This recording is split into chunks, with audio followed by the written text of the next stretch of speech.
Alright guys, so here we are in the engine bay of the Durango, and basically really all we're going to do today is we're going to swap out my stock injectors, and I have some new Hellcat injectors that came in early for me here. I've been kind of waiting to put them in until my fuel was low so I can put E85 in, but that is what we're going to do, is swatch out to the Hellcat injectors so I can start running E85.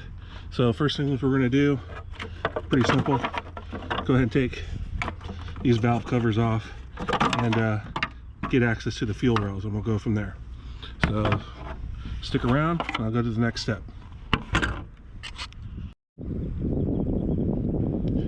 Now this varies from vehicle to vehicle, but pretty much standard.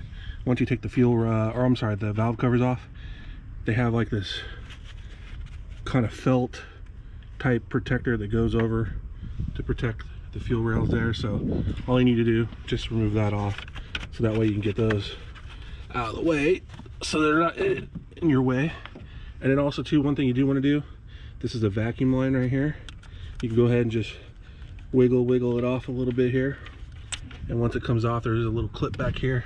Go ahead, take it off the clip so you can get this out of the way and not have to worry about when you pull up the fuel rails it get in your way. So let me just put it under there, and then we're going to move on to the next step, and we're going to depressurize the fuel system.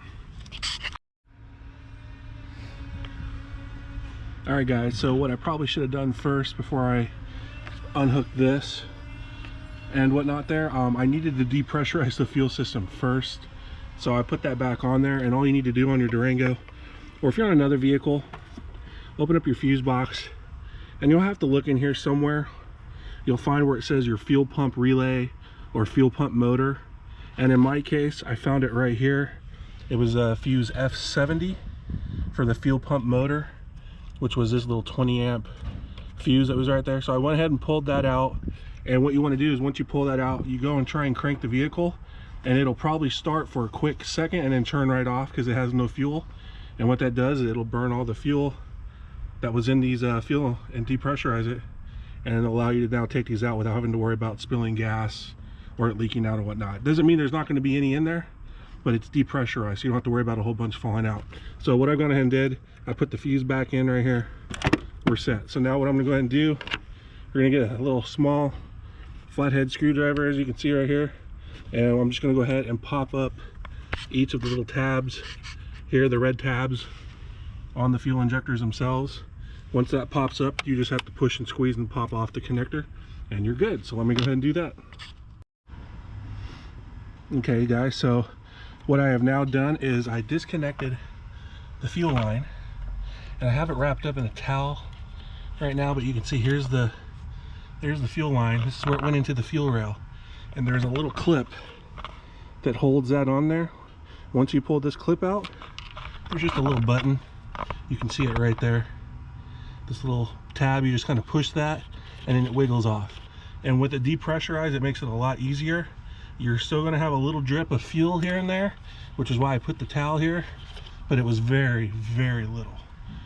So I should be good to move on to the fuel rails next, so I'm going to go ahead and do that right now.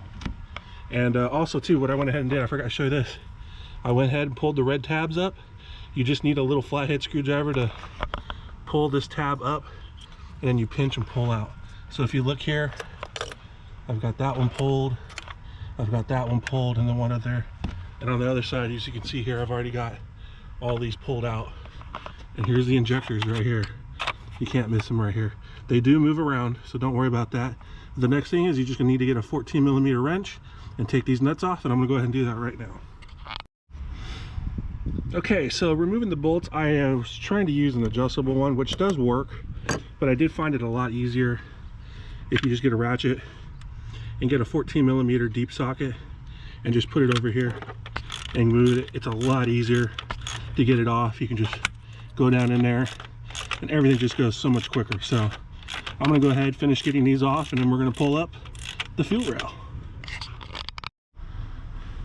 All right guys, so now that I got the two bolts off on each side, all you really need to do now is basically just kind of wiggle off the fuel injectors, and it should pop up.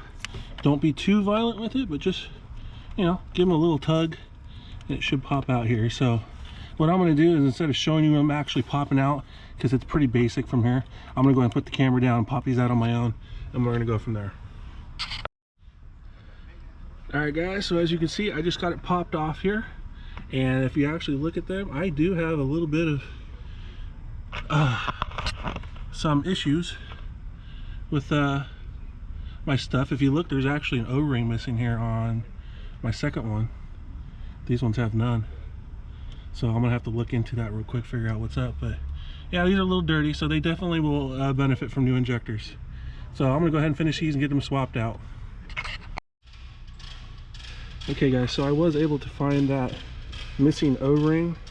It was just right on the top of the thing on there, and if you look at this, it's quite dirty. So what I'm going to probably do is take a rag, clean out those holes a little bit, because I do live in the desert, so I guess I can't say I'm surprised by that, but it might be a good thing that I'm doing this change out right now.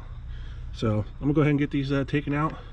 Basically all you really need to do, it's going to take two hands, and I need to put the camera down for this, but you just have to pinch these tabs and the injector should just come right off. So I'm gonna go ahead and do that, and we'll be right back.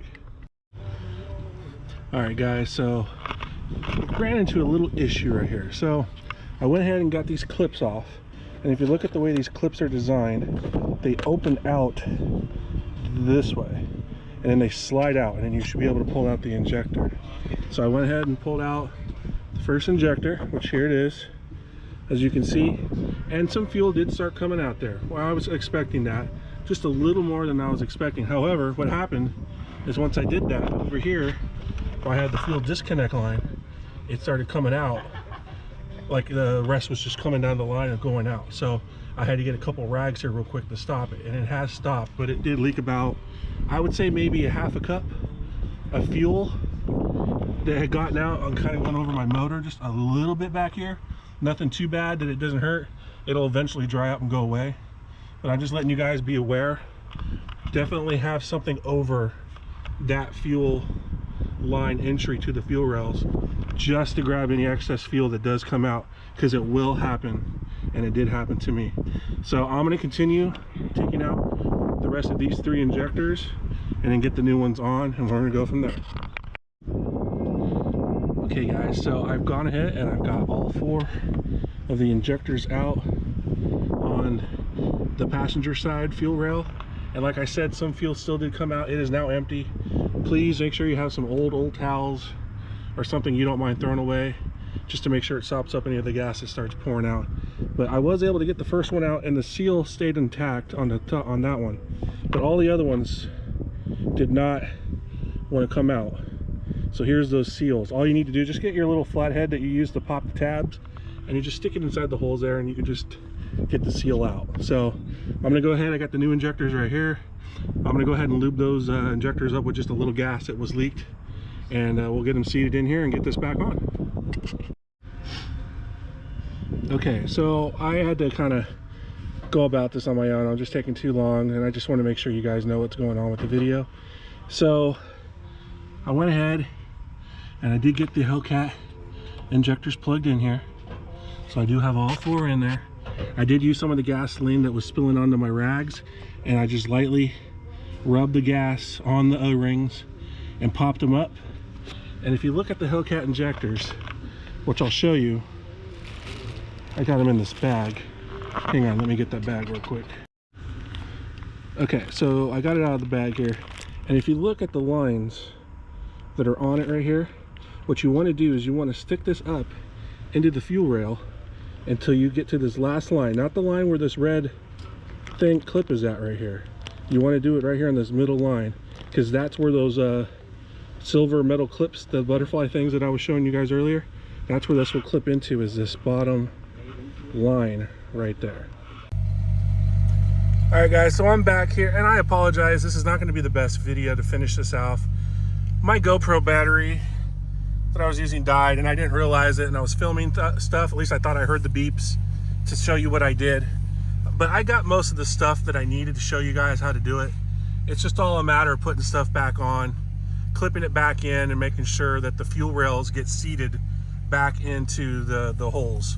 So you just need to get like a rubber mallet and tap them down, make sure they're seated, and then of course get everything just tightened up, angled up, put the fuel injector line or the connector cables back on, and then just make sure everything's tight. And also too, what you want to do is before you start the vehicle, you want to put this to run. You want to prime the fuel back into the fuel rails. You don't want to start it. You want to prime it, let it stay on for 10 seconds, then turn it off. When you turn it back on, same thing, put it to run, but don't start it. Don't put your foot on the brake. You just want to hit the button, put it on run. You'll hear the fuel pump engage, leave it on, and what you want to do is look under the hood and see if you have any leaks coming out of any of the injectors. And in my case, I didn't. So I went ahead and finished buttoning everything up, and I turned it on, and it stuttered for just a quick moment when it turned on, but that's because it was just getting pressure. But if you guys can hear, I'm on. I got a little rev.